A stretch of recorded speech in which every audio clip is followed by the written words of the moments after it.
Today in world literature, we discuss ways of writing about the text we read. I begin with an examination of different worldviews, as they may be said to exist between European and Asian cultures. This examination yields the perception that, depending upon our backgrounds as readers, some texts are familiar and some are unfamiliar to us. I then turn to those ways of writing about those literary selections unfamiliar to us.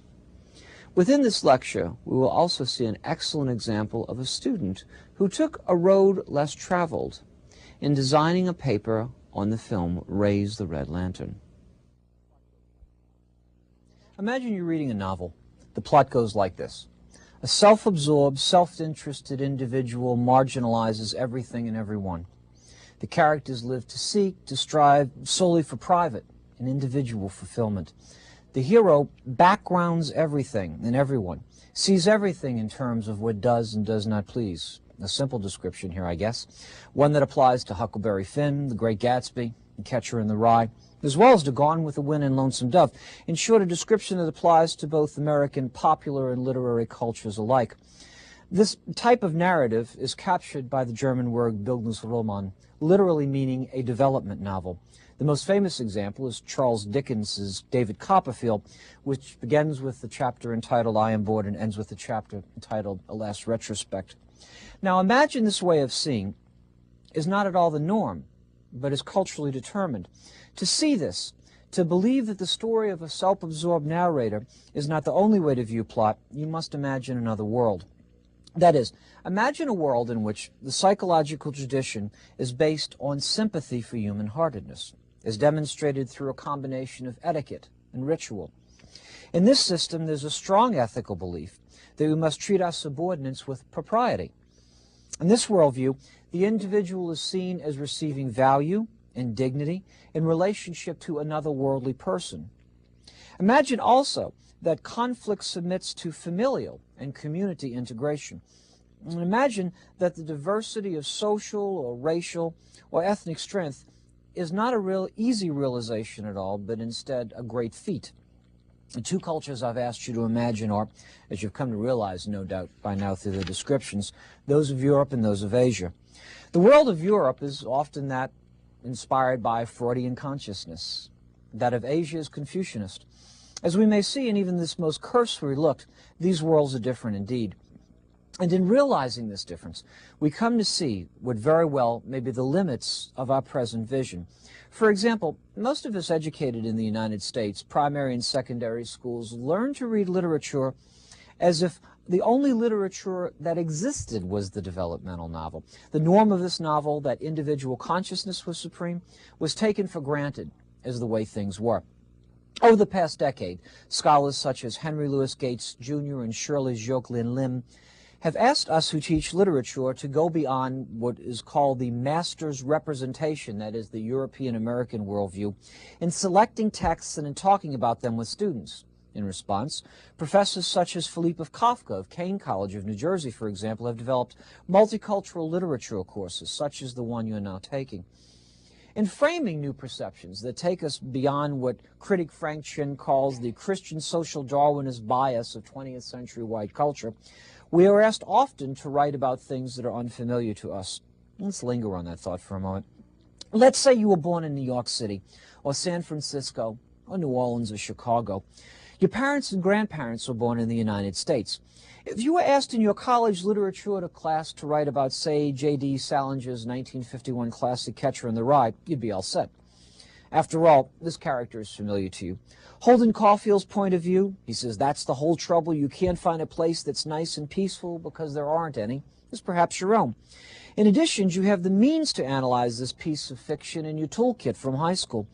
You know about plot and how it is supposed to achieve resolution and unity, and you know that even if it doesn't, you can call that existentialism and get away with it. You know about first-person point of view. You know about setting and symbolism, a trip to Barnes & Noble for a copy of the Cliff Notes, a drive to your local library to look up a few references with that hot little volume, and you're all set. With just a little effort, the B is yours. But what happens if the novel is Chinua Achebe's Things Fall Apart, or Yukio Mishima's Spring Snow? What do you know about African colonialism? About the Meiji Restoration? What do you know about the complex Igbo society if your only view of Africa was derived from Joseph Conrad's Heart of Darkness?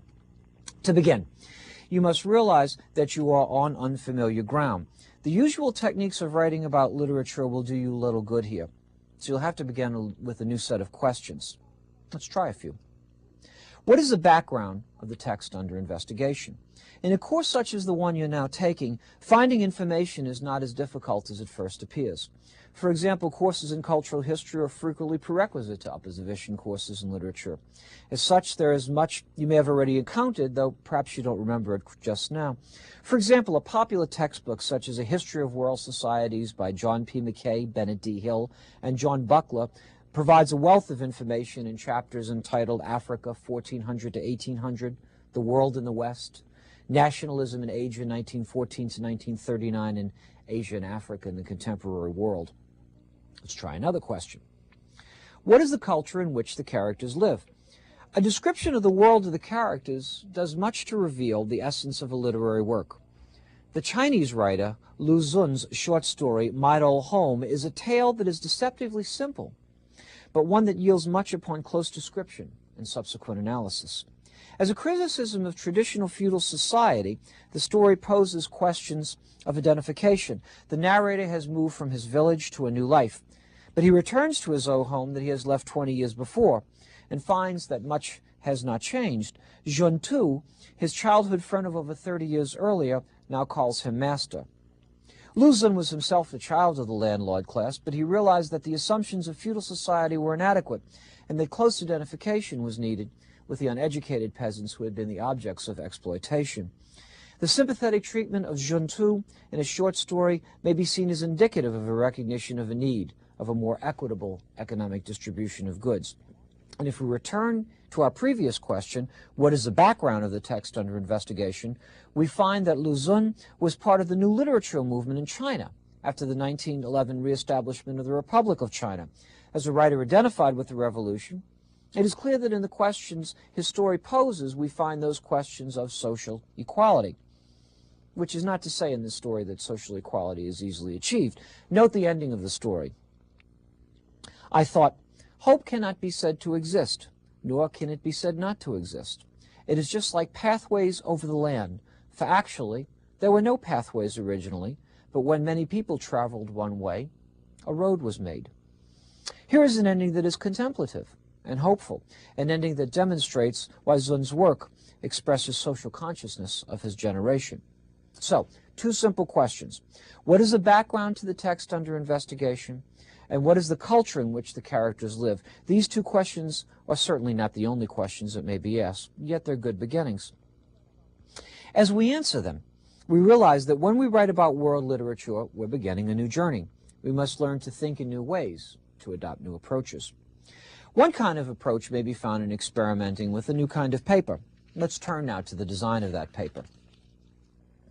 Although we can understand most stories without a knowledge of their background, this understanding is usually limited. That is, there is an assumption present in any course of world literature.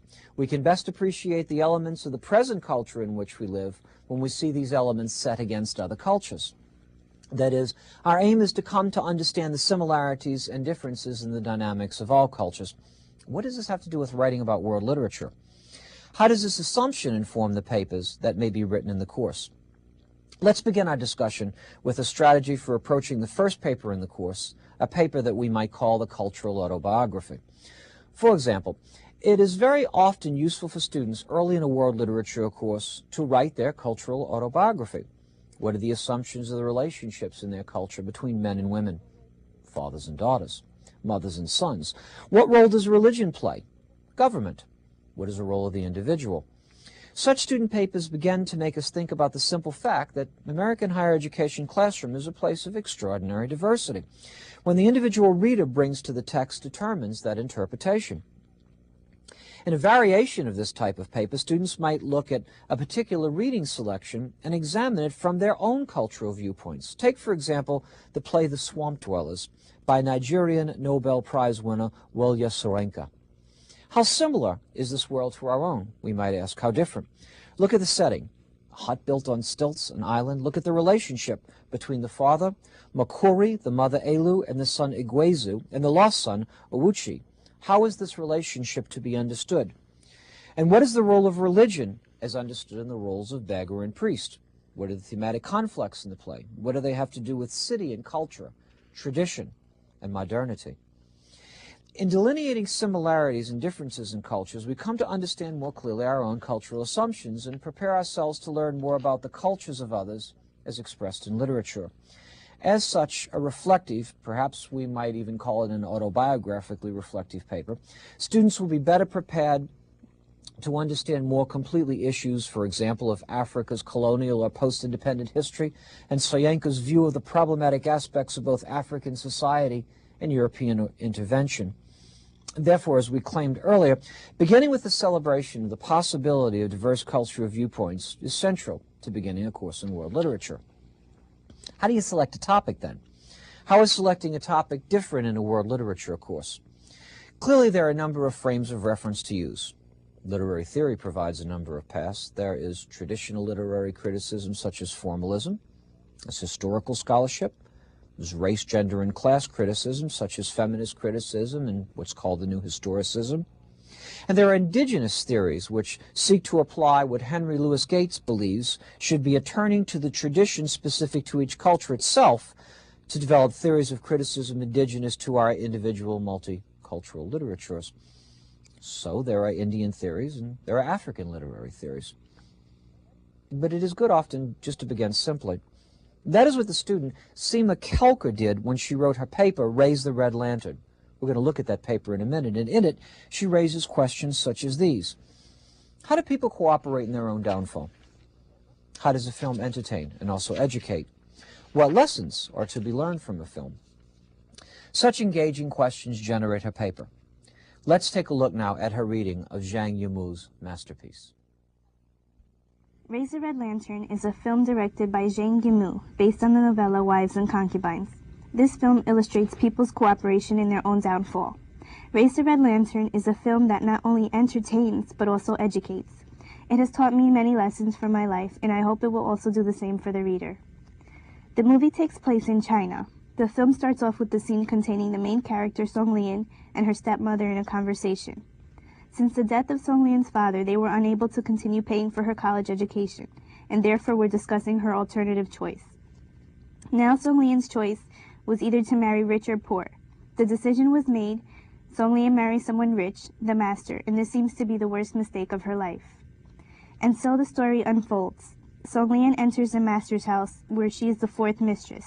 From this point on, her life is no longer hers, but is the master's. Everything she does or has done to her is to benefit the master. Many of the rituals that were done were new to Song Lian, for the master's house is a miniature society within a society and has its own traditions and practices. One of these practices took place every night. Each night, all four of the mistresses would stand outside, well-dressed, and wait for the announcement of which house the red lanterns would be lit in. This signified who the master would sleep with that night. Certain practices, such as foot massages, were given to the chosen mistress in order so she could serve the master better. As a sort of token of respect, the mistress that was chosen got to choose the menu for dinner the next day. It was all a game. 4 real women with real lives and real hearts to love were entrapped in this game the master played. These women, however, did nothing to change this oppression. They only heightened it by doing things to be one up from each other. Some examples include the second mistress doing voodoo on the first mistress, and the third singing loudly in order to obtain the master's attention. Song Lian was new to this miniature society and in the beginning did not detect any competitiveness from the other mistresses. She felt as if they were her sisters. Then things started changing. The first time the lanterns were lit in Song Lian's house, she looked very uncomfortable. Then she was told by the master to get undressed and into bed. This is where the singing comes in. Very early and loudly, the third mistress's voice is heard. The master gets word that she is sick, so he leaves Song Lian to tend to her. Song Lian feels ashamed and used. As she looks in the mirror, tears fall from her eyes. The game had started, and Song Lian was the key player now. She was the new one, the young one, the educated one. Was she ready for this? Was she ready for the manipulation and the betrayal she was about to receive? Betrayal from the women who were supposed to be her sisters, and betrayal from the man to whom she gave her soul. The game continued on, and one of the main objectives of the game was to bear a son for the master. This would provide them with an immortal name and with security. A son was seen as someone to carry on the patriarchy. Patriarchy is defined in Webster's dictionary by the following: a social organization marked by the supremacy of the father in the clan or family, the legal dependence of wives and children, and the reckoning of descent and inheritance in the male line. The definition seemed to describe the situation in the movie perfectly. Supremacy of the father and reckoning of descent and inheritance in the male line was exactly what this miniature society was about. Here is where the plot thickens. Song Lian finds a voodoo doll with her name on it in her servant Yanner's quarters. She knew Yanner couldn't read and write, so as she gets to the bottom of the story, she learns that it is the work of the second mistress. Song Lian also discovers that the third mistress is sleeping with the society's doctor, and that her servant Yanner had something going on with the master. In an attempt to get the master's attention, Song Lian fakes a pregnancy, but Yanner and the second mistress find out and indirectly get her in trouble by telling the master to send the doctor over. Song Lian is caught and her lanterns are covered with dusty black covers.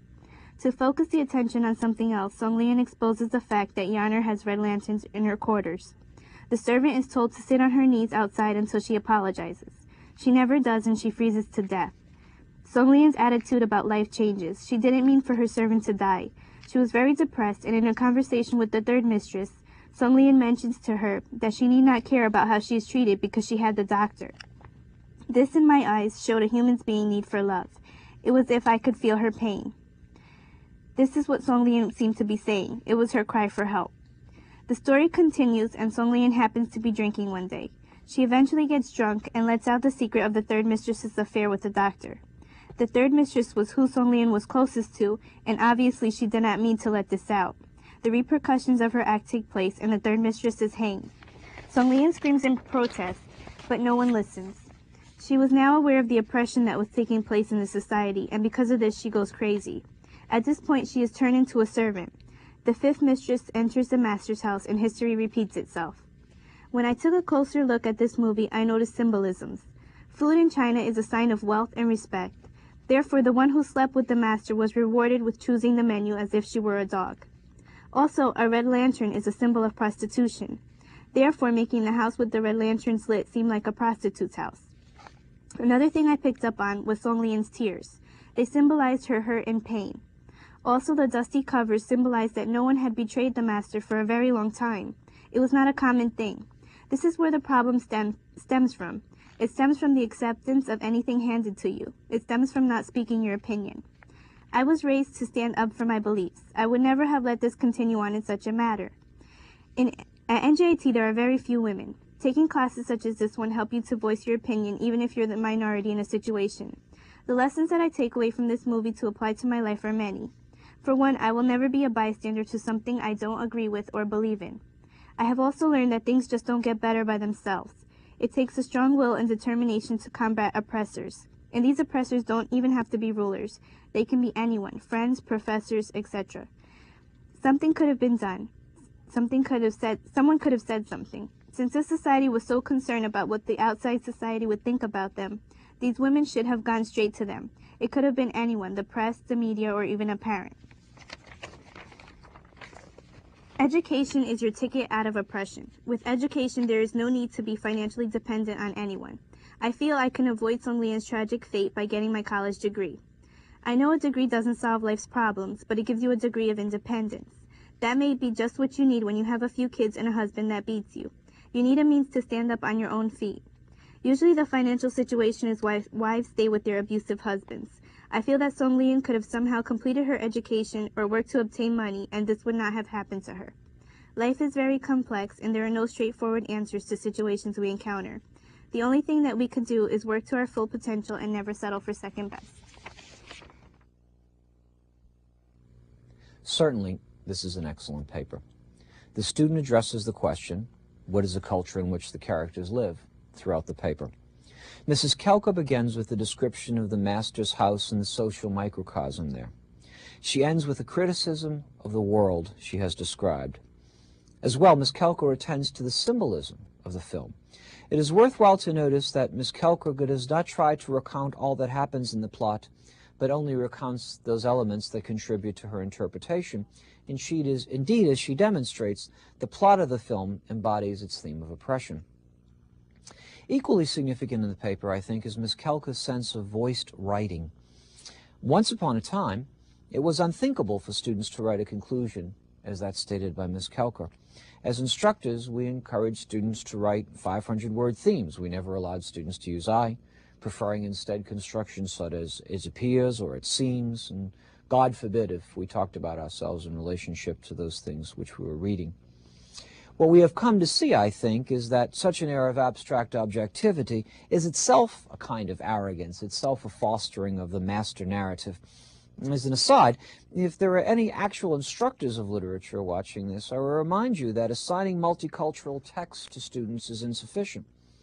If you allow students to write only in impersonal voices that number the footnotes, you are yourselves unwittingly fostering the master narrative. How suitable it is, then, as we read literature of different cultures, to explore different ways of writing. Indeed, I strongly recommend that all who wish to write about world literature read Carolyn G. Heilbrun's Writing a Woman's Life. This 1988 classic reveals both how to read and how to write creatively, and it should be on a bookshelf of everyone who wants to see things differently. Let me close this lecture with an oft-quoted line from Edward Fitzgerald's rendition of the Rubaiyat of Omar Khayyam. The moving finger writes, and having writ moves on.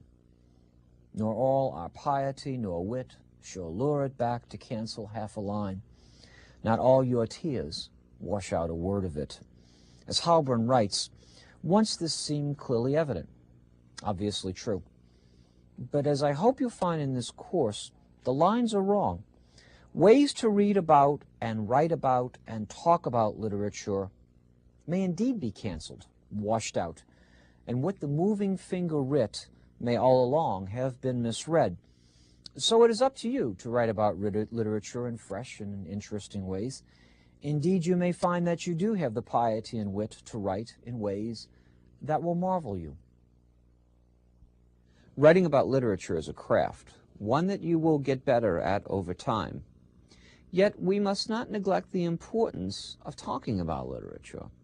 Whether you are writing papers in the class or submitting them electronically, it is essential that your thoughts not take place in a vacuum. All student writers should talk about their ideas to others. Electronically, this can be accomplished by email or in chat rooms. You can talk to each other and your instructor can talk to you. In fact, the best of papers come from a process that incorporates both peer and instructor review. As you begin to move through the drafting process, show your papers to others in your class or to others whose opinions you trust. As you hand over the paper, give your peer readers a list of questions that you would like answered. For example, you might want to know if you have presented a focus to your paper. You might want to know if you have summarized too much or too little. If you have made smooth transitions, have you closed the paper meaningfully? When you receive the answers to these questions, incorporate those changes that appear warranted to you in your paper. Then move on to instructor review. Again, prepare a list of questions for your instructor to answer, and again, incorporate changes into your paper. This method of obtaining peer and instructor review will allow you to submit papers that are polished and attempt completeness. A good deal of study has taken place since Janet Emmings published The Composing Process of 12th Graders in 1971. Emmings saw that writing was not merely a method of capturing ideas, rather writing was a method of thinking, a cognitive act. Today there are many books to help you write better. For my part, I recommend that you search out Ken McCrory's book, Searching Writing and Writing to be Read. While these books are often said to be dated, they provide a very good sense of the kind of voice writing that lends itself to the analysis of world literature. And of course, there are the pros, those who write about literature for a living. You should read the New York Times Book Review, see how others do well what you're trying to do. And do not be daunted. It is good to recall Adrienne Rich's observation in her essay, When Dead We Awaken, Writing is Revision. A certain freedom of the mind is needed, she writes. Freedom to press on, to enter the currents of your thoughts like a glider pilot, knowing that your motion can be sustained, that the buoyancy of your attention will not be suddenly snatched away. Moreover, if the imagination is to transcend and transform experience, it has to question, to challenge, to conceive of alternatives, perhaps to the very life you are living at that moment. You have to be free to play around with the notion that day might be night, love might be hate. Nothing can be too sacred for the imagination to turn into its opposite or call experimentally by another name. For writing is renaming.